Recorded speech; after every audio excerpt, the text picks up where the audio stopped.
नमस्कार, यो हो टेलिभिजनको विशेष सन्दर्भमा स्वागत छ। म शारदा थापा। विशेष सन्दर्भमा आज हामीले विशेष सान्दर्भिक कुरा गर्न लागिरहेका छौँ। संसारभरका मानिसहरूले चासो दिएर हेर्ने, सुन्ने र आफैले विश्लेषण गर्ने सन्दर्भ मनोरञ्जनको क्षेत्र। नेपालमा मनोरञ्जनको क्षेत्रलाई अत्याधिक मात्रामा सबैजनाले रुचाएको हामी पाउन सक्छौँ र त्यसको साथमा यही मनोरञ्जनको क्षेत्रलाई सरकारी निकायबाट पूर्ण स्वामित्वमा रहेर नेतृत्व गर्ने विभिन्न संस्थाहरू रहेका छन्। तिनै संस्थाहरूले के गरिरहेका छन्, नेतृत्व कसरी चलिरहेको छ र विशेष गरी चाहिँ नेतृत्वविहीन हुँदाखेरि किन लामो समयसम्म सरकारले नियुक्त गर्न सक्दैन नेतृत्वको लागि भन्ने सन्दर्भमा रहेर आज हामी कुराकानी गर्दैछौँ विशेष सन्दर्भमा, जसको लागि आज हामीसँग हुनुहुन्छ विगत 30 वर्षभन्दा बढीदेखि नेपाली चलचित्र क्षेत्रमा आबद्ध भएर 40 भन्दा बढी चलचित्रहरू उहाँ आफैले निर्देशन गरिसक्नु भएको छ र हाल चलचित्र विकास बोर्डको सदस्यको रूपमा आबद्ध रहेर काम गरिरहनु भएको छ। निर्देशक चलचित्र विकास बोर्डका सदस्य दयाराम दाहाल र लामो समयदेखि नेपाली रङ्गीन पत्रकारिता अर्थात् चलचित्र पत्रकारिता, साहित्य, कला सृजनाको पत्रकारिता गर्दै अहिले संस्कृति अर्थात् यो राष्ट्रिय नाचघरको महाप्रबन्धकको रूपमा चाहिँ नियुक्त हुनुभएका अशोक प्यासी राईसँग आजको विशेष कुराकानी हुनेछ। विशेष सन्दर्भमा म उहाँहरूलाई अब स्वागत गर्न चाहन्छु। दुवैजनालाई स्वागत छ कार्यक्रममा। धन्यवाद। Thank you. ओके, अब सर्वप्रथम म दयाराम दाहालजीबाटै जान्छु होइन। अहिले नेतृत्वको कुरा गर्नुपर्दाखेरि चलचित्र विकास बोर्डमा 3 महिनादेखि रिक्त रहेको छ अध्यक्षको पद। जति बेला केशव भट्टराईको निधन भयो 3 महिना भइसक्यो हाम्रो तत्कालीन अध्यक्ष भनौँ होइन। त्यस पश्चात नियुक्तिको लागि यति ढिला किन भइरहेको जस्तो लाग्छ यहाँलाई सदस्यको रूपमा यहाँ आफैले निहालिरहँदाखेरि? होइन, अब कतिपय प्राविधिक कुराहरू हुन्छन्, कतिपय कानुनी कुराहरू हुन्छन्, ती कारणले पनि अड्केको होला होइन। बिचमा अब अलिकति राजनीतिक रूपमा पनि केही समस्याहरू भयो होला।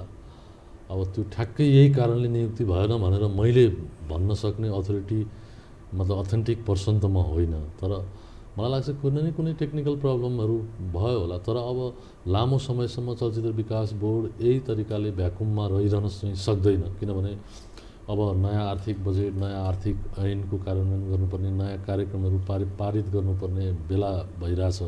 झन्डै अब हामी चैतको आधा-आधीतिर आइसकेका छौँ।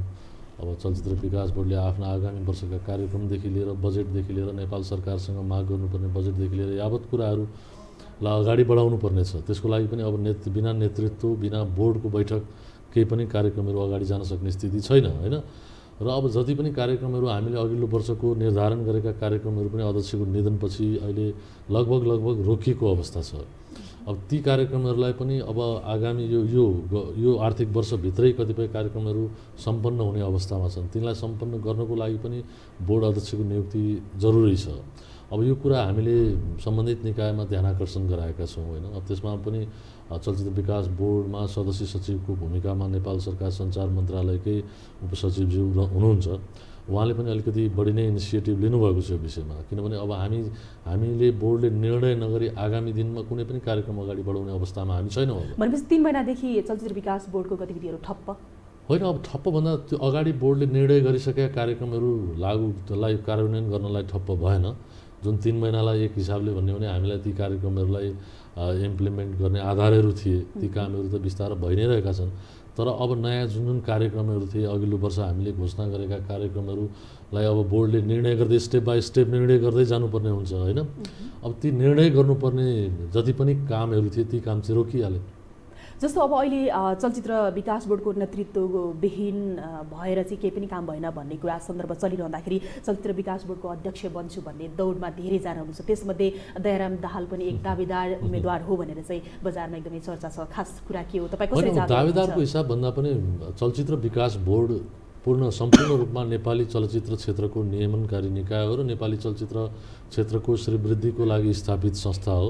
त्यसले गर्दा नेपाली चलचित्र कर्ममा लाग्ने हरेक व्यक्ति दावेदार हो। दयाराम दाहाल मात्रै होइन, हरेक चलचित्रकर्मी यसका दावेदार हुन्। अब यस्तो हुन्छ नि त, बढी दौडधुप गर्ने, बढी चाहिँ अब कसरत गरिरहने मान्छेहरूको नाम चर्चामा हुन्छ नि। होइन, दौडधुप भनेर अब कहाँ दौडधुप हो? म चलचित्र विकास बोर्ड र घरभन्दा कहीँ गएको छैन। अब कामले सञ्चार मन्त्रालयले दौडधुप भन्ने कुरा आएन होइन। पछिल्लो समयको एउटा कुरा अभियसली अब चलचित्र विकास बोर्डसँग अघिल्लो जो निधन हुनुभयो केशव भट्टराईसँग नजिक रहेर जुन प्रकारले डे बाई डे मैले काम अगाडि बढाएको स्थितिले म प्रबल दावेदार हुँ नै। तर त्यो मैले प्रबल दावेदार हुँ भन्ने कुराले मात्र अर्थ राख्दैन। यसमा मैले अघि पनि भने यसमा टेक्निकल कुराहरू होलान्, प्राविधिक कुराहरू होलान्, राजनीतिक कुराहरू होलान्। नेपाल सरकारले नियुक्ति गर्नुपर्ने विषय हो। सरकारले पनि त आफ्नो आवश्यकता, आफ्ना कार्यक्रमहरू इम्प्लिमेन्ट गर्ने आवश्यकता अनुसार नियुक्ति गर्छ। अब त्यो कामको हिसाबले चलचित्र विकास बोर्डमा मेरो इन्भल्भमेन्टको हिसाबले स्वाभाविक रूपमा म दावेदार त हुँ नै। तर यसको मतलब यो होइन कि मै नै नियुक्त हुनुपर्छ भनेर चाहिँ इन्फोर्स पनि गर्न सक्दिनँ। तर म के भन्न सक्छु भने मेरा कार्यक्रमहरूको बारेमा सम्बन्धित निकायमा जानकारी गराउन सक्छु। ओके, राजनीतिक नियुक्तिकै सन्दर्भ चलिरहँदाखेरि हामीसँग महाप्रबन्धक हुनुहुन्छ राष्ट्रिय नाजरको अशोक प्यासी राईजी, जो भर्खरै उहाँ आबद्ध हुनुभएको छ राजनीतिक नियुक्तिकै आधारमा। सो यो राजनीतिक नियुक्तिको आधारमा पद पाउँदाखेरि चाहिँ कस्तो अनुभव हुँदो रहेछ अशोकजी? यस्तो हुन्छ, सरकारको अब केही निकाय, केही विभाग, प्रतिष्ठानहरू हुन्छ होइन, जहाँ चाहिँ अब त्यो क्षेत्रसँग जानकारी राख्ने, त्यो क्षेत्रको भनौँ अब सरकारी भाषामा भन्दा त्यो क्षेत्रको विज्ञहरूलाई चाहिँ निश्चित अवधिको लागि त्यो संस्था हाँक्नको लागि एउटा जिम्मेवारी दिएर पठाउने गरिन्छ। अब त्यस्तै क्रममा अब जस्तै चलचित्र विकास बोर्डको कुरा आयो होइन, केही समय अगाडि म चलचित्र विकास बोर्डमा रहेर पनि काम गरेँ। पछिल्लो समय अब म सांस्कृतिक संस्थानमा गएर काम गर्दैछु। अब त्यसमा अब यो नियुक्तिमा अब केही न केही सरकारी प्रक्रिया हुन्छ, केही क्राइटेरिया हुन्छ होइन। त्यसले गर्दाखेरि पनि जस्तो अघि 3 महिनाको जस्तो भ्याकुमको कुरा आयो, अलिकति सरकारी प्रक्रियाहरूले पनि टाइम त डेफिनेटली लिन्छ नै। त्यो चाहिँ किनभने कतिपयले बाहिरबाट हेर्दाखेरि चाहिँ सरकारले चाह्यो भने या त चाहिँ भनौँ न मन्त्री प्रधानमन्त्रीले चाहेन तत्कालै हुने भन्ने हो, तर त्यसको पनि सर्टेन प्रक्रियाहरू हुन्छ। त्यसको लागि पनि अलिकति टाइम चाहिँ डेफिनेटली लागि नै हाल्छ। ओके, अब जस्तो यो जुन सरकारी नियुक्तिको हामीले चर्चा यति बेला गरिरहेका छौँ, हरेक सेक्टरमा चाहिँ सरकारी नियुक्तिको कुराले चाहिँ एकदमै चर्चा र खुट्टा तानातान एकदमै धेरै हानाथाप हुने गर्दछ होइन। जस्तो तपाईँहरू जाँदाखेरि पनि त्यो कुराहरू देखिरहनु भएको होला। अनि त्यसमाथि पनि तपाईँ आदिवासी जनजाति क्षेत्रको भएको कारणले गर्दाखेरि प्रायोरिटाइज एकदम बढी हुन्छ, आदिवासीहरूलाई चाहिँ अलिकति आफ्नो पहुँच छ भन्ने आरोप पनि तपाईँले सुनि नै रहनु भएको होला। यसलाई चाहिँ कसरी तपाईँले स्पष्टीकरण दिनुहुन्छ? त्यो त यो विषय चाहिँ तपाईँले भन्दा यो नियुक्तिको विषयमा चाहिँ जस्ट अपोजिट छ फेरि। अरू विषयमा केहीमा होला होइन, तर यो एउटा जुन विज्ञको रूपमा मैले यो कुरा गरेँ त्यसरी एउटा कुनै एउटा निकायलाई ड्राइभ गर्न जाने कुरामा चाहिँ यो तपाईँले भनेको कुरा चाहिँ जस्ट अपोजिट। जति पाउनुपर्ने त्यो धेरै अवसरहरू वञ्चित होला। जस्तै यसरी जाने भने थोरै मान्छेमा सायद म पनि एउटा होला होइन। तर भनौँ न जसरी अब यो क्षेत्रमा ज्ञान भएको, अनुभव भएको, लामो समय काम गरेको र त्यो संस्थालाई राम्ररी सफलतापूर्वक ड्राइभ गर्न सक्ने सामर्थ्य भएको धेरै मान्छेहरू हुन्छन् होइन। त त्यो हिसाबले गर्दाखेरि जस्तै सायद सरकारी निकायमा पनि यसरी तपाईँले भने जस्तै एउटा निश्चित कोटा अथवा चाहिँ एउटा जुन अहिले समावेशीको कुरा आइरहेको छ त्यो हिसाबले जानु पर्दा त्यो सायद राम्रै हुन्थ्यो होला। तर त्यसमा चाहिँ यो चाहिँ सरकारी नियुक्तिको विषयमा चाहिँ न यसमा समावेशीको कुरा छ, न कसैले त्यो अनुसार प्राथमिकता पाएको छ। बरु सम्भावना हुनेहरू किनभने अब देश चलाउने राज्य हाँक्ने भनेको लगभग एउटा राजनीतिले कुरा गर्ने हो भने यो कोहीबाट छिप्या छैन। लगभग 99% सबैहरू भनौँ न चाहिँ भनौँ न एन्टी मङ्गोलियनहरू हुन्छ गभर्मेन्टमा, मन्त्रीहरू होइन। अब उहाँको प्राथमिकता त्यो हिसाबले हेर्ने हो भने त यो समावेशिता त त्यहाँ त झन् ध्वस्त अवस्था हुन्छ। त्यहीँनिर चाहिँ ध्वस्त हुनुको अर्थ चाहिँ के हो? त्यो यस्तो हो, त्यो अब त्यहाँ त कि त सरकार सञ्चालन गर्ने निकायमा पनि त्यहाँ कि चाहिँ मङ्गोलियन हुनु पर्यो, कि त्यो चाहिँ भनौँ निकायलाई सरकारलाई झकझक्याउन सक्ने किसिमको चाहिँ भनौँ न कुनै निकाय हुनु पर्यो, ताकि समावेशी ढङ्गले जानु पर्यो भनेर। न त्यो निकायले कसैले गरेर यहाँ त समावेशी भन्दा पनि म सांसद हुनको लागि समावेशी हुनु पर्यो भन्ने आवाज उठ्छ, अथवा जागिर खानको लागि कहीँ लोकसेवा गर्नु पर्यो भन्ने समावेशीको कुरा उठ्छ। तपाईँले अहिलेसम्म कहीँ यो राजनीतिक नियुक्तिमा समावेशीको कुरा सुन्नु भएको छैन नि। मुख्य कुरा त अब त्योभन्दा पनि अब राजनीतिक नियुक्तिको आधार सरकारले लिँदाखेरि मेरो आफ्नो बुझाइमा चाहिँ सरकारका हरेक क्षेत्रमा निश्चित कार्यक्रमहरू हुन्छन्। त्यो कार्यक्रमलाई ड्राइभ गर्न सक्ने मान्छे नै सरकारले नियुक्ति गर्ने हो जस्तो लाग्छ। अशोकजीको पनि त्यही, यो मान्छेले चाहिँ अब राष्ट्रिय सांस्कृतिक संस्थानमा गएर उसको अनुभवले, उसको योग्यताले चाहिँ त्यो चिजलाई ड्राइभ गर्छ भन्ने नै हो सरकारका आफ्ना डाइरेक्ट प्रत्यक्ष त्यो कर्मसँग प्रत्यक्ष प्रभावित हुने कार्यक्रमहरू हुन्छन्। ती कार्यक्रमहरूलाई बुझ्ने मान्छे पनि चाहियो के होला।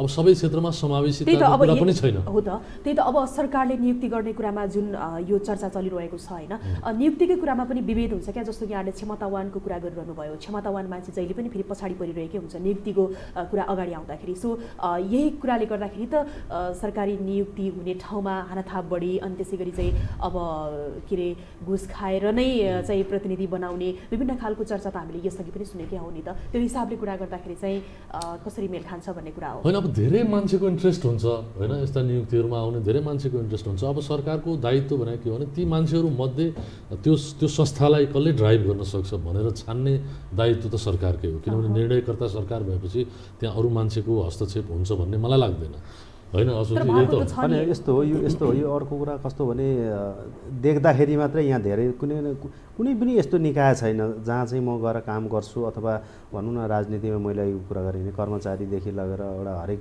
निकाय ड्राइभ गर्ने एउटा जहाँ पनि आकाङ्क्षाहरू त बढी हुने स्वाभाविक हो नि।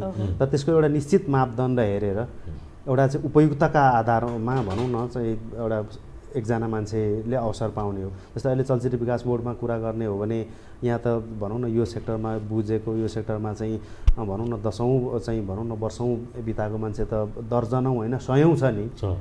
अवसर त सबैले चाहनुहुन्छ नि, तर त्यसमध्ये पनि एउटा उपयुक्तता आधारमा सर्टलिस्ट गरेर सरकारले निश्चित मापदण्ड पुर्याएर दिने हो। जस्तै एकजना जानुको मतलब पठाउनुको मतलब त्यो होइन कि अरू अयोग्य भन्ने पनि होइन। योग्य मध्येमा कोही एकजनाले अवसर पाउने हो। र चलचित्र विकास बोर्डको अध्यक्ष हुनु पर्यो भने अहिले भनौँ न 50जना योग्य मान्छे छैनन् होला त, 100जनै मान्छे छैनन् त, छन् नि। तर त्यसमध्ये 100जनालाई त अध्यक्ष बनाएर पठाउने कुरा भएन, एकजनालाई पठाउने हो होइन। त्यो भएको हुनाले आकाङ्क्षी एकजना जान्छ, अरू चाहिँ अयोग्य भन्ने पनि त्यो फेरि त्यो होइन। तर जुनै पनि सेक्टरमा चाहिँ भनौँ तपाईँ राजदूत नियुक्तिको कुरा होस्, यहाँ चाहिँ भनौँ न सभासदको कुरा होस्, अथवा अरू चाहिँ कुनै विभिन्न कुलपति उपकुलपतिहरूको कुरामा होस्, जहीँ पनि आकाङ्क्षी त प्रशस्त। किनभने यसले चाहिँ के गर्छ भने पछिल्लो समय नेपालमा म काम गर्न सक्छु अथवा कुनै पनि एउटा सरकारी निकाय ड्राइभ गर्न सक्ने जनशक्तिको चाहिँ अभाव छैन रहेछ भन्ने एउटा सन्देश म्यासेज पनि हो। सन्देश हो होइन। तर यो भन्दै गरिरहँदाखेरि चाहिँ जस्तो स्पष्ट र सत्य कुरा यही हो, सरकारी नियुक्तिमा नेताहरूको आशीर्वाद नपाइकन र घर घर नदौडिकन चाहिँ हाम्रो जुन परम्परादेखि चलिआएको हाम्रो एकदम पवित्र क्षेत्र भन्छौँ हाम्रो यो हाम्रो चलचित्र क्षेत्र, त्यसै गरी सङ्गीतको क्षेत्र। यस्तो हो तपाईँले कस्तो भने यो चाहिँ अब घर धाउने भन्दा पनि यस्तो हुन्छ यो चाहिँ, किनभने म कुनै कुरामा इच्छा राख्छु भने म यो इन्ट्रेस्ट छु है भनेर कसैलाई जानकारी त दिनु पर्यो होला नि। कोही एउटा बिरामी छ भने पनि को बिरामी छ भनेर डक्टर खोज्दै त जाँदैन नि, डक्टर भएकैमै बिरामी पुग्ने हो। तब न ऊ बिरामी रहेछ भनेर डक्टरले थाहा पाउँछ। यो समग्र देश चलाउने मान्छेलाई जानकारी त दिनु पर्यो नि। म पनि जानकारी दिने कुरा मेरो अनुभव यो छ। अब त्यसलाई अब धायो कतिले चाप्लुसी गर्यो पनि भन्लान्, तर त्यो अर्थमा पनि लिनु हुँदैन। र कोही व्यक्ति सम्बन्धित मन्त्री कहाँ अथवा सम्बन्धित विभाग प्रमुख कहाँ गएर मेरो योग्यता यो छ, म यसलाई चाहिँ ड्राइभ गर्न सक्छु भनेर भन्नुको मतलब त्यसलाई नियुक्ति गरिहाल्नुपर्छ भन्ने पनि छैन।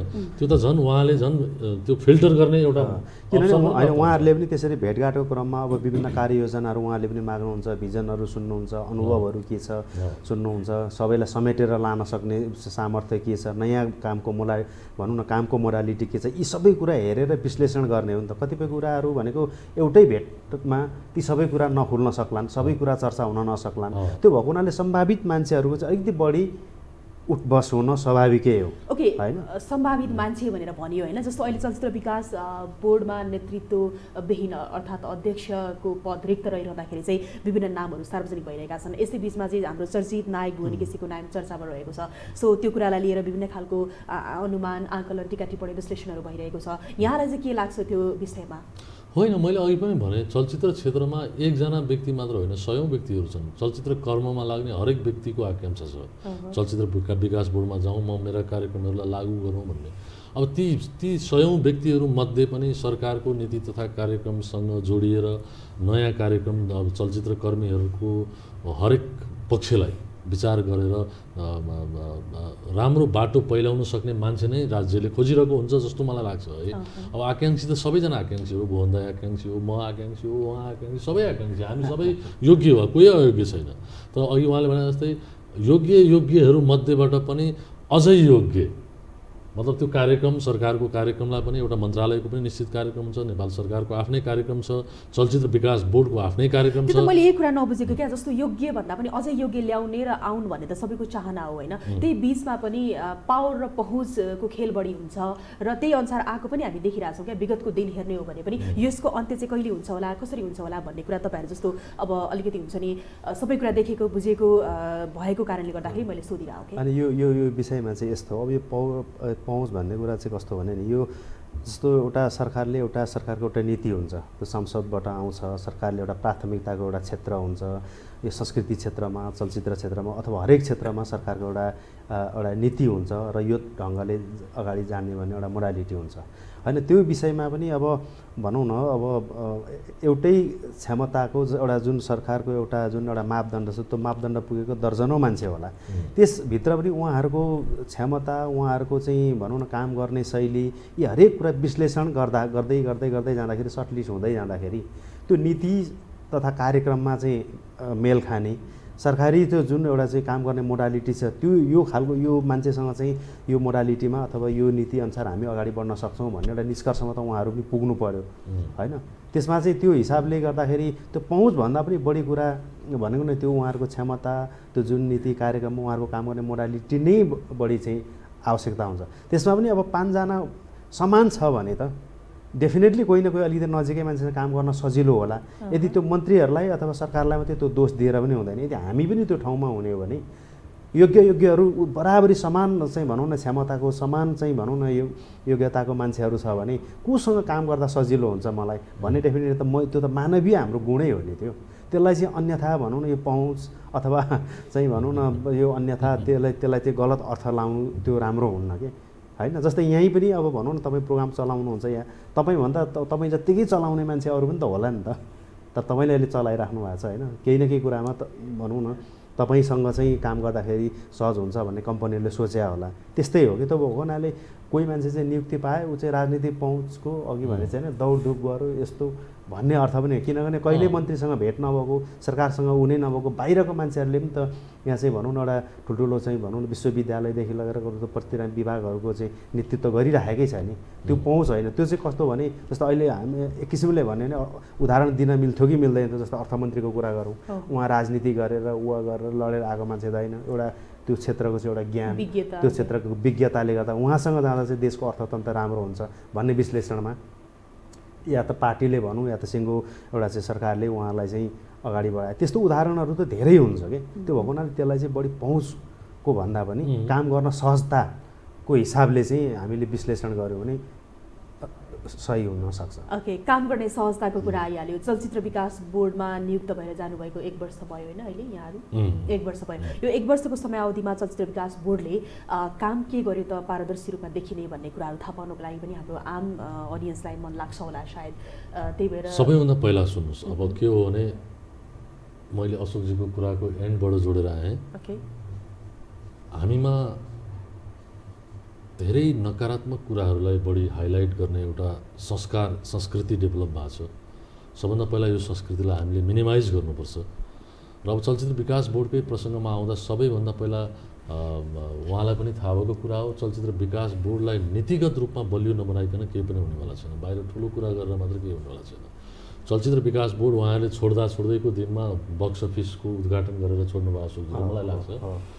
त्यसलाई नेपालभर लगाउनलाई कार्यकालको अन्तिम दिन चाहिँ हाम्रो उद्घाटन भएको थियो। हजुर, त्यसलाई नेपालभर लगाउनुको लागि बडा ठुलो सङ्घर्ष गर्नु पर्यो हामीले। अब सबभन्दा पहिला त हामीले जुन चिजलाई हलमा पुर्याएर सेटअप गरेको छैन, त्यो सेटअप गरेको मिनेटमै पारदर्शिता आउँदैन, किनभने त्यसको प्र्याक्टिसै हामीमा छैन। अहिले भलै बक्स अफिस नेपालका सम्पूर्ण सिनेमाघरमा लागेको छ। अब त्यसको पारदर्शिताको कामलाई अलिकति कठोर कदम चाल्नुपर्छ चलचित्र विकास बोर्डले। अब दया मायाको भावनाले चल्दैन।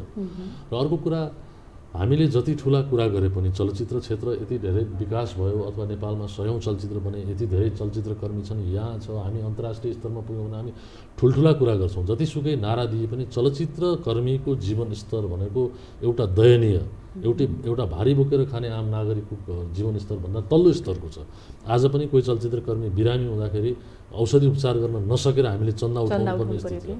निवर्तमान अध्यक्षकै परिवारको लागि हामीले चन्दा उठाइरहेछौँ भनेपछि हाम्रो अवस्था कहाँ छ भनेपछि तल्लो लेभलबाट चलचित्रकर्मीको जीवनस्तरलाई नीतिगत रूपमा उठाउने एउटा श्रमजीवी चलचित्रकर्मीको अवधारणालाई चलचित्र विकास बोर्डले धेरै अगाडि बढाएको छ।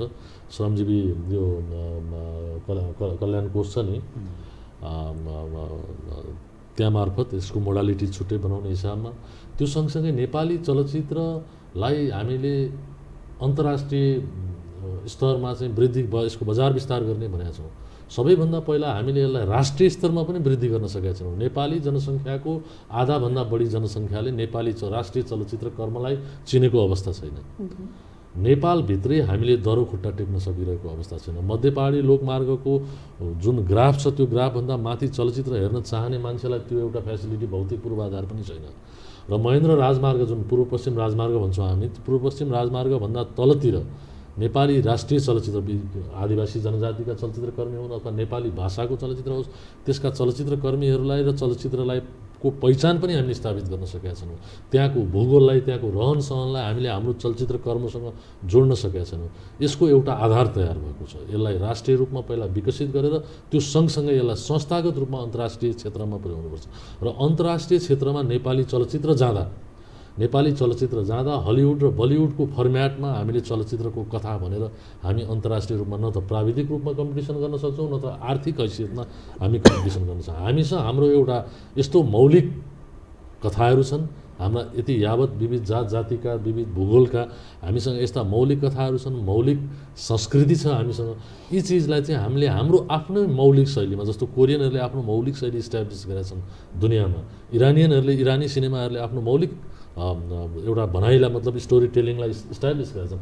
हामीले पनि अब हाम्रो मौलिक स्टोरी टेलिङलाई इस्ट्याब्लिस गर्नुपर्छ, न कि हलिउड र बलिउडको शैलीलाई हामी स्थापित गर्न सक्दैनौँ। यसको मोडालिटी तयार भएको छ। अब यो अब इम्प्लिमेन्ट हुने फेजमा छ।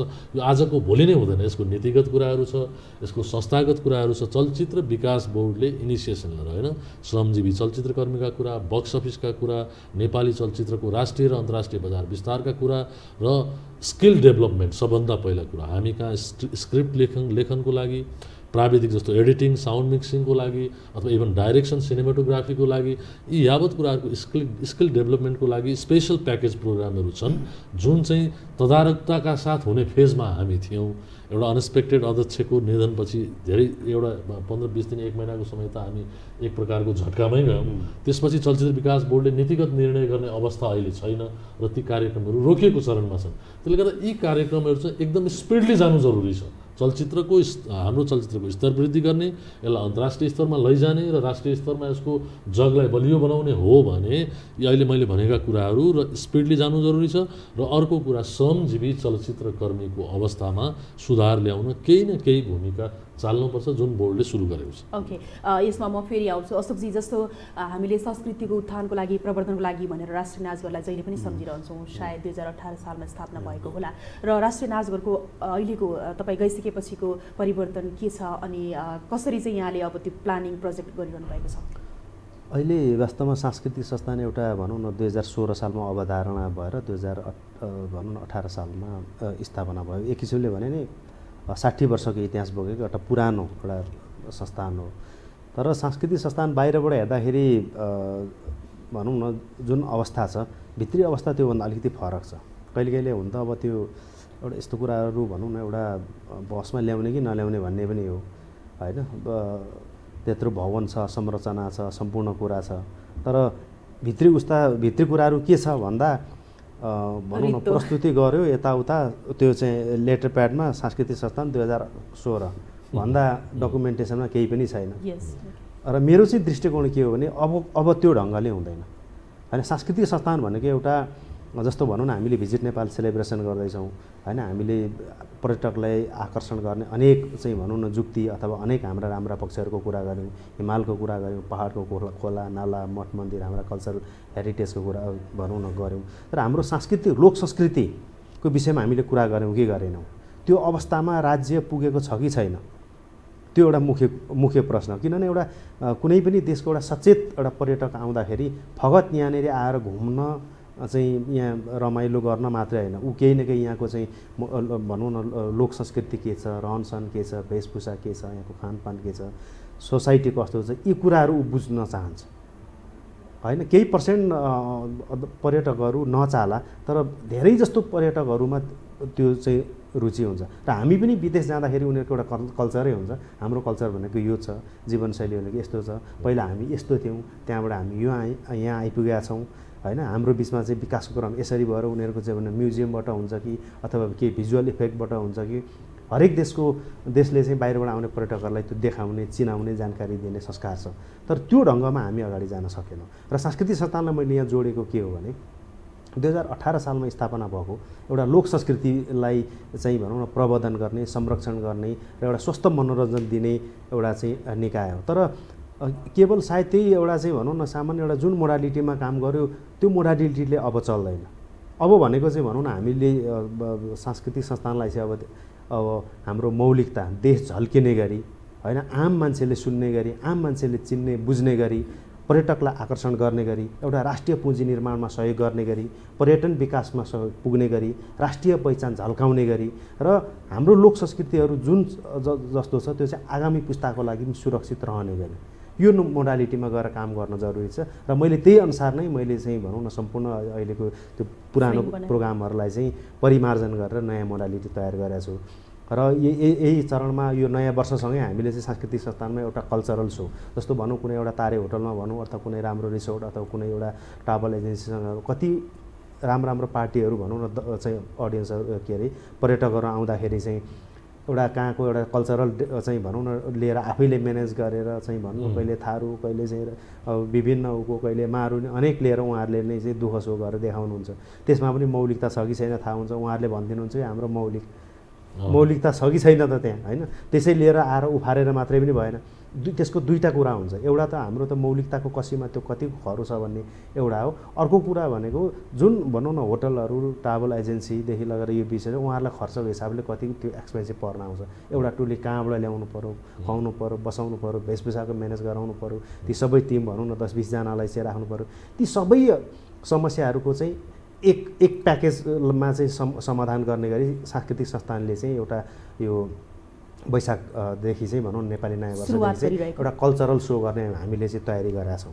त्यो चाहिँ कस्तो भने त्यसको चाहिँ त्यो सबै भनौँ न त्यहाँ चाहिँ हाम्रो नियमित सो हुन्छ। हामीले हप्तामा एकचोटि भनेको छौँ, आवश्यक पऱ्यो भने हरेक एभ्री इभिनिङ त्यो पनि गर्न सक्छौँ। त्यसको टिकेटिङहरू, त्यसको सम्पूर्ण व्यवस्थाहरू भनौँ न यी विभिन्न 5 स्टार होटलहरू, ट्राभल एजेन्सी यी जस्तो क्यान यी भनौँ न यी जति पनि भनौँ न यो पर्यटनसँग जोडिने चाहिँ निकायहरू छ उहाँहरूसँग संयोजन गर्छौँ। र हामीले देखाएको त्यहाँनिर चाहिँ भनौँ हाम्रो चाहिँ सोहरू भनेको चाहिँ मौलिकतामा उत्कृष्ट जो चाहिँ विभिन्न भनौँ न समुदायहरूसँग छलफल गरेर विश्लेषण गरेर उहाँहरूले लाउने वेशभूषा, उहाँको प्रस्तुति चाहिँ देखि लगेर सम्पूर्ण कुराहरूमा मौलिकतामा चाहिँ एकदम खरो उत्रिने भयो एउटा कुरा।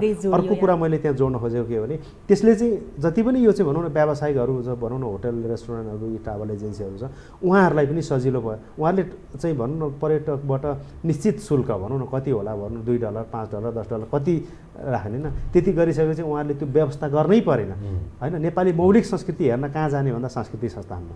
र त्यसको चाहिँ सुरुवात चाहिँ हामी चैत मसान्तमा चाहिँ हामीले शुभारम्भ साँझ भनेर चाहिँ भनौँ न हामीले चाहिँ अब एउटा ठुलो स्केलमा त्यहाँ चाहिँ सम्पूर्ण नेपालको चाहिँ जति पनि 37-38 कन्ट्रीको कति यहाँ चाहिँ एम्बासेडर छ, सबै एम्बासेडर यहाँको चाहिँ सबै भनौँ न मन्त्रालय यो निकाय भनौँ न संस्कृति प्रवर्धनसँग जोडिएका यी सम्पूर्ण निकायहरूलाई चाहिँ लिएर हामीले चैत मसान्तमा शुभारम्भ साँझ, त्यसपछि वैशाखको पहिलो सातादेखि चाहिँ नियमित सो गर्ने हामीले सबै तयारी त्यही किसिमको हामीले चाहिँ ओके, यो तयारीको कुरा अब सबैलाई थाहा भइसक्यो होइन। अब यो सँगसँगै म के जोड्न चाहन्छु भने राष्ट्रिय नाचघरकै कुरा गर्ने हो भने काठमाडौँको सेन्टरमा आलिशान भवन रहेको छ, तर समस्या कहाँ गएर हुन्छ, भित्र गएर हुन्छ। एउटा टोयलेटको कुरामा गएर चाहिँ अनि फेरि त्यही आलिशान भवनको चाहिँ बाहिर नराम्रो नेगेटिभ कुरा हुन्छ, त्यो अहिलेसम्म सुधार हुन सकेको छैन। त्यो एक्जाम्पल मात्र दिए, धेरै त्यहाँका कुराहरू रहेका छन्। बस्न लाग्यो भने हलमा बस्दाखेरि सिटको प्रब्लम, हरेक कुराहरू हुन्छ होइन। अनि हामी अब नयाँ नयाँ प्रोजेक्टको कुरा गर्छौँ, नयाँ नयाँ तयारीहरू भइरहेको छ भनेर भन्छौँ होइन, विकास बोर्डको लागि पनि यो कुरा जुन। अनि त्यही भित्र भएका कर्मचारीहरूले जति समयावधि राजनीतिक नियुक्तिको कारणले होस् या आफ्नो क्षमताको कारणले काम गरिरहेका हुन्छन्, उनीहरू बीचबाट चाहिँ यति भ्रष्टाचार भयो रे, उति भ्रष्टाचार भयो रे भन्ने खालको कुराहरू चाहिँ एकदम मुखामुख या कतिपय त न्युजमै पनि आएका हुन्छन्। यो हुन्छ चाहिँ किन? यो एउटा महारोग हो। अब हामीले पनि सुनेका छौँ विभिन्न निकायमा यति भ्रष्टाचार भयो, उति भ्रष्टाचार भयो, यस्तो करप्टेड भयो, उस्तो करप्टेड भयो। सबभन्दा पहिला के हुनु भने जसले नेतृत्व गरिरहेछ सम्बन्धित विभागको अथवा सम्बन्धित संस्थाको, त्यो व्यक्ति सबभन्दा पहिला स्वच्छ हुनु जरुरी छ। किनभने व्यक्ति जो नेतृत्व गर्ने नेतृत्वकर्ता नै स्वच्छ छैन भने तल अब अरू चिजमा चाहिँ हामीले चाहिँ एकदम पारदर्शिताको अथवा त्यो नेतृत्व भने चाहिँ मुहानमै स्वच्छता छैन भने तल सङ्लो खोजेर हुँदैन। त्यसले गर्दा सबभन्दा पहिला मुहान सङ्लो हुनुपर्छ। जो मान्छेले नेतृत्व गरेर जान्छ उसको विचार शुद्ध हुनुपर्छ र काम गर्छु भने दृढ सङ्कल्प हुनुपर्छ र त्यो समय पनि दिन सक्नुपर्छ। हामीले योजना बनायौँ, योजना इम्प्लिमेन्ट गर्न त्यतिकै हामीलाई पैसा पनि चाहिएला र हाम्रो डेडिकेसन पनि त्यतिकै चाहिएला। त्यसले गर्दा यी सबै कुराको संयोजन हुनु जरुरी छ। ओके, अब यहाँले अघि मौलिकताको कुरा उठाउनु भएको थियो। हामी नेपाली चलचित्रको एकदमै धेरै कुरा गर्छौँ। अब रङ्गीन पर्दाको कुरा एकदम मजाले सबैले थाहा पाउनै पर्छ भनेर आफै पनि सबै खोजिरहनुहुन्छ। सो यही बिचमा मौलिकता हरायो नेपाली चलचित्रमा भन्ने कुरा चलिरहँदाखेरि यहाँले पनि 40 बढी फिल्म त आफैले बनाउनु भयो होइन, सुपरहिट फिल्महरू। यस्तो छ, एउटा चरण के थियो भने नेपालमा पनि चलचित्र बन्छ र भन्ने एउटा समय थियो। यहाँ चलचित्र पत्रकारिता गरेको कारणले दुवैजना लागिरहेको छ। त्यो समय पार गरेर हामी एउटा यस्तो फेजमा आइपुग्यौँ जति बेला नेपाली चलचित्र एउटा यस्तो अवस्थामा बन्थ्यो जुन संसारबाट रिजेक्टेड टेक्नोलोजी थियो। जुन क्यामेराले हामीले चलचित्र खिच्छौँ त्यो दुनियाँमा डकुमेन्ट्री पनि खिच्दैन थियो भने एउटा त्यो चरण पार गरेर अब नेपाली चलचित्रप्रति मान्छेको एउटा एट्र्याक्सन बढ्यो। मान्छेहरू चलचित्रप्रति पनि यसबाट पनि आफ्नो जीवनयापन गर्न सकिन्छ भन्ने एउटा अवधारणामा आए। अब प्रविधि पनि जुन विश्वव्यापी जुन प्रविधि प्रयोगमा थियो नेपालमा पनि त्यो प्रविधिहरू आयो।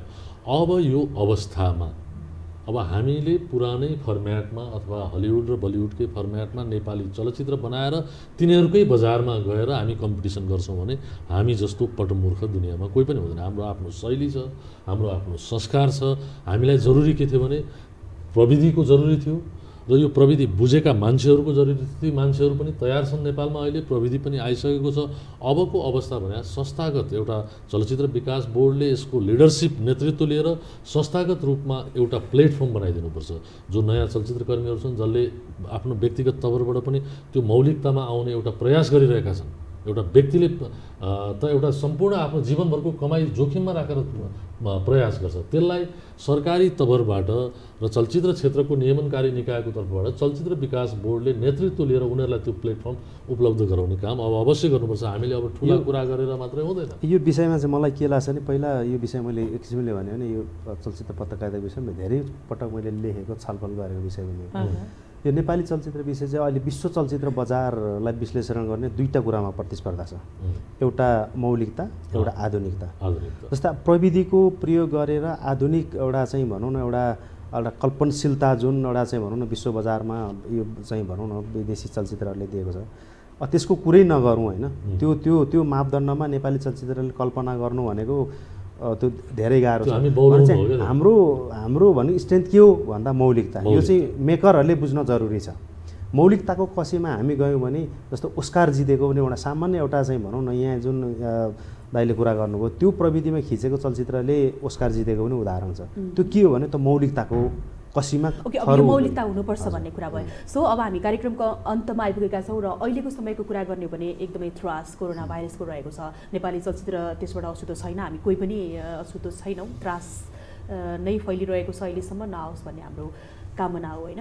सो यसले अहिले हाम्रो क्षेत्रलाई पारेको प्रभावको बारेमा के भन्नुहुन्छ दुई शब्दमा दुवैजनाले? होइन, अब अभियसली यसले विश्वव्यापी प्रभाव पारेको छ। नेपाल अब चलचित्र भनेको एउटा मास ग्यादरिङ हुने एउटा ऊ भएको कारणले गर्दाखेरि अब सबभन्दा पहिला त अब हामीले आफैले सावधानी अपनाउनु जरुरी छ।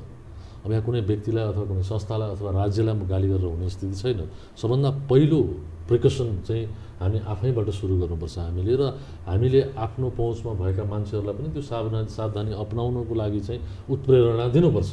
त्यसले गर्दाखेरि अनि बाँकी कुरा त समयक्रमको कुरा हो। सबभन्दा पहिलो सावधानी सबैले अपनाऊ, मिनिमम हेल्थका स्वास्थ्यका मिनिमम कुराहरू चाहिँ हामीले अपनाऊ र यो कोरोनाबाट बचौँ। अब यसैको त्रासमा डराएर मात्रै हाम्रो जिन्दगी अगाडि जाँदैन, हामीले धेरै काम गर्नु छ। सावधानी अपनाउँदै आफ्ना स्टेपहरूलाई अगाडि बढाउँ भन्ने चाहन्छु।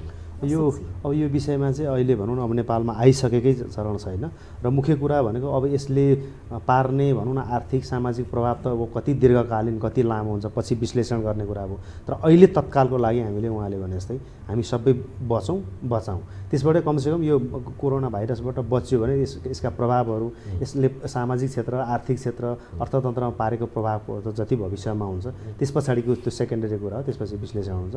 यो अहिले चाहिँ हामीले बस्नेतिरै लाग्नु। यहाँको समय र विचारको लागि धन्यवाद।